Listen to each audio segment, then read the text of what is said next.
जय श्री राधे, जय श्री कृष्ण। मंदिर श्री बंसी वाले महात्मा यूट्यूब चैनल अम्बाला शहर की ओर से हम आप सभी भक्तों का हार्दिक अभिनंदन करते हैं। आज से हम शुभारंभ कर रहे हैं श्रीमद् भागवत महापुराण के पहले स्कंद की कथा का। पहले स्कंद के प्रथम अध्याय की कथा हम आपको सुनाएंगे। श्रीमद् भागवत महापुराण के महात्म्य के सभी अध्याय 1 से लेकर अध्याय 6 तक की कथा को हमने आपको सुना दिया है। तो अब आप सुने श्रीमद् भागवत महापुराण के पहले स्कंद के पहले अध्याय की कथा। पहले अध्याय का नाम है श्री सूत जी से शौनकादि ऋषियों का प्रश्न। बोल श्री राधा कृष्ण भगवान की जय। बोल श्रीमद् भागवत महापुराण की जय। अब पहला अध्याय। पहले अध्याय के आरंभ में महर्षि वेद व्यास जी मंगलाचरण करते हैं, जिसको आप पहले सुनेंगे और उसके बाद कथा का प्रारंभ होगा। सत्कर्म में अनेकों विघ्न आते हैं, उन सभी के निवारण के लिए मंगलाचरण की आवश्यकता होती है। कथा में बैठने से पहले भी मंगलाचरण करना चाहिए महर्षि वेद व्यास जी, इसीलिए सर्वप्रथम मंगलाचरण करते हैं। शास्त्र कहते हैं कि देवता भी सदा शुभ कर्म में बाधा पहुंचाने की कोशिश करते हैं। देवताओं को ईर्ष्या होती है कि भक्त अगर नारायण का ध्यान करेगा तो यह भी अपने समान ही हो जाएगा। अतः देवताओं से भी प्रार्थना करनी आवश्यक है कि हे देवों, हमारे सत्य कार्य में विक्षेप ना करना। सूर्य देव हमारा कल्याण करे, वरुण देव हम पर कृपा करें। जिसका मंगलमय आचरण है उसका ध्यान करने से, उसे वंदन करने से, उसका स्मरण करने से मंगलाचरण होता है। जिसका आचरण मंगल है उसका मनन और चिंतन करना ही मंगलाचरण है। ऐसे एक परमात्मा है, श्री कृष्ण का नाम और धाम सब कुछ मंगल ही मंगल है। संसार की किसी वस्तु या जीव का चिंतन नहीं करना चाहिए। ईश्वर का चिंतन ध्यान मनुष्य करे तो उसकी शक्ति मनुष्य को मिलती है। इसलिए प्रभु का सदा ध्यान करते रहना चाहिए।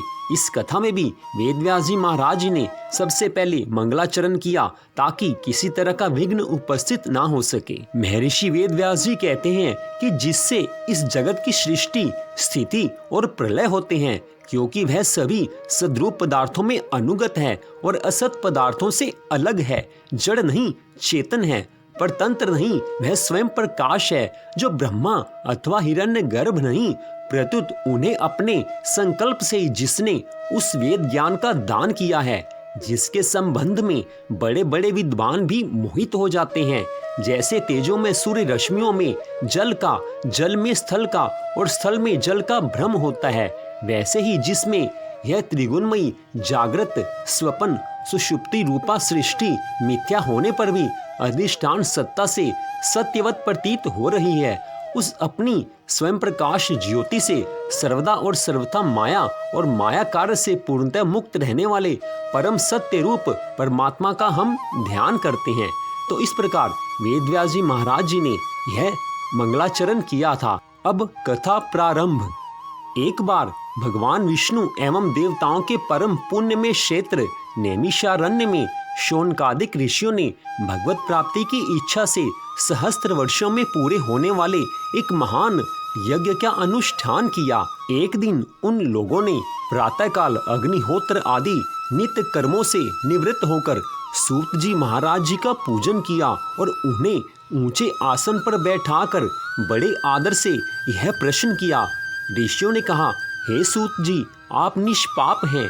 आपने समस्त इतिहास, पुराण और धर्म शास्त्रों का विधि पूर्वक अध्ययन किया है तथा उनकी भली भांति व्याख्या भी की है। हे सूत जी महाराज, आपने श्री वेद व्यास जी के पास रहकर उनसे समस्त पुराणों को पढ़ा है, अतः आप हमें कोई कल्याणदायक तथा पुण्य प्राप्ति की कथा सुनाइए।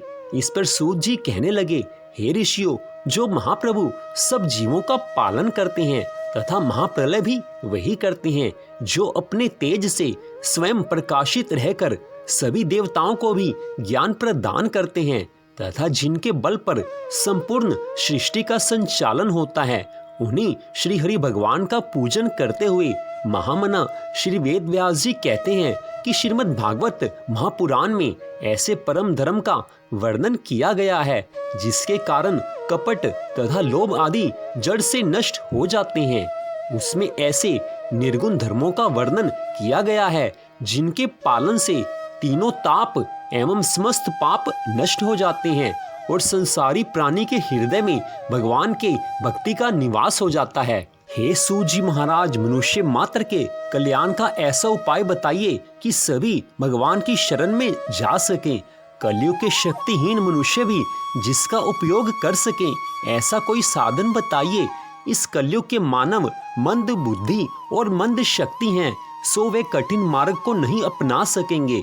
कलयुग के मनुष्य भोगी होने से मंद बुद्धि कहे गए हैं। कलयुग के मानव ऐसे भोगी हैं कि एक ही आसन पर बैठकर 8 घंटे ध्यान नहीं कर सकते।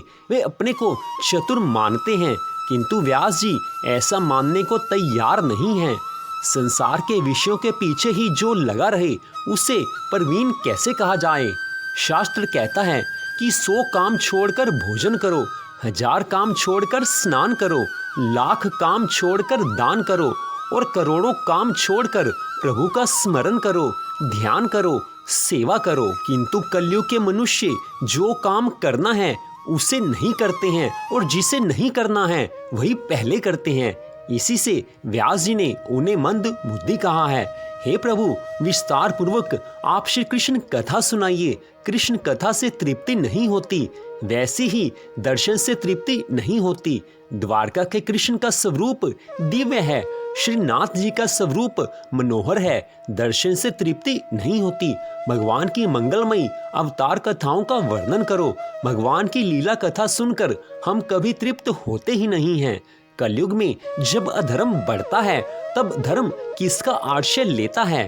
समुद्र पार करने वाले को जैसे कर्णधार का आसरा है, वैसे ही आप हमें मिले हैं। आप भगवान हमारे केवट हैं। कुछ इस रीति से आप कथा सुनाएं कि जिससे हमारे हृदय में भगवान कृष्ण की भक्ति जाग जाए। प्रभु की कृपा के कारण ही आप हमें मिले हैं। परमात्मा से मिलने की आतुरता के कारण ही संत से मिलन होता है। जीव जब परमात्मा से मिलने के लिए आतुर होता है तो भगवान की कृपा से संत मिलते हैं। मनुष्य मात्र को परमात्मा मिलन की भूख जब तक ना लगे तब तक संत मिलने पर भी उसके प्रति सद्भावना नहीं आती। इसका एक ही कारण है कि जीव को भगवत दर्शन की इच्छा ही नहीं हुई है। जब जीव को भगवत दर्शन की इच्छा हो जाती है तब संत मिलन में ज्यादा आनंद आता है, क्योंकि संत से प्रभु के विषय में सारी कथा सुनने का मन करता है। शौनकादि ऋषि कहने लगे, हे सूत जी, श्रीमद् भागवत कथा में हमारी श्रद्धा है। आपके प्रति हमारे मन में पूरी तरह से आदर का भाव है। अनेक जन्मों के पुण्यों का उदय होने पर ही श्रीमद् भागवत कथा सुनने को मिलती है। प्रथम श्रवण भक्ति है। रुक्मणी ने अपने पत्र में लिखा था कि हे प्रभु, आपकी कथा को सुनकर ही आपसे विवाह करने की इच्छा हुई थी, इसलिए श्रवण भक्ति सबसे पहले आती है। इसलिए जो कथा को श्रद्धा भावना से सुनते हैं उनके ऊपर प्रभु की अपार कृपा होती है। जो कथा को श्रद्धा भावना प्रेम से सुनते हैं उन्हीं के जीवन में तो भगवान की भक्ति का उदय होता है। इस तरह शौनकादिक सभी ऋषि श्री सूत जी महाराज जी से श्रीमद् भागवत महापुराण की कथा सुनाने का बार बार निवेदन कर रहे हैं। उनके मन में विशेष इच्छा है कि प्रभु श्री कृष्ण की अनंत लीलाओं को सुने, कि जिससे उनके जीवन में भगवान की भक्ति का उदय हो और कलयुग के प्राणियों के लिए भी विशेष रूप से श्रीमद् भागवत कथा का गुणगान हो सके। वास्तव में कलयुग के प्राणियों के उद्धार के लिए ही श्रीमद् भागवत महापुराण की यह परम पावन कथा है, कि जिसको समय समय पर द्वारा प्रकट किया जाता है। भगवान श्री कृष्ण जी की लीलाओं में जिसका मन लग जाता है उसी के जीवन में प्रभु की भक्ति का उदय होता है। संत श्रेष्ठ श्री डोंगरे जी महाराज जी ने अपने ग्रंथ श्रीमद् भागवत रहस्य में बताया है कि कथा पूरे श्रद्धा भावना से सुननी चाहिए। ऐसा ना हो कि कथा में बैठे रहें और कथा की बात कानों में पूरी तरह से पढ़ ही ना सके। इसी बारे में उन्होंने एक दृष्टांत दिया है। एक महात्मा रामायण की कथा सुना रहे थे।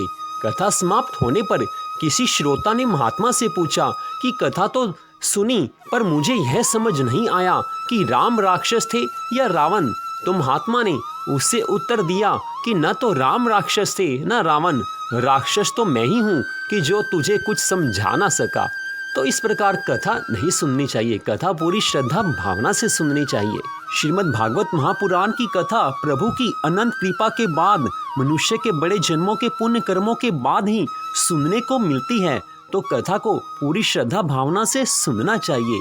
तो इस प्रकार श्रीमद् भागवत महापुराण के पहले स्कंद के पहले अध्याय की कथा का यहीं पर विश्राम होता है। मंदिर श्री बंसी वाले महात्मा यूट्यूब चैनल अम्बाला शहर की ओर से आप इस कथा को सुन रहे थे, तो कल आप इससे आगे की कथा सुन सकेंगे। तो आप सबका हार्दिक धन्यवाद। भगवान श्री राधा कृष्ण जी की कृपा सदा आप सब पर बनी रहे, इसी मंगल कामना के साथ जय श्री राधा रानी सरकार की, जय श्री कृष्ण भगवान जी की, जय हो श्रीमद् भागवत महापुराण की।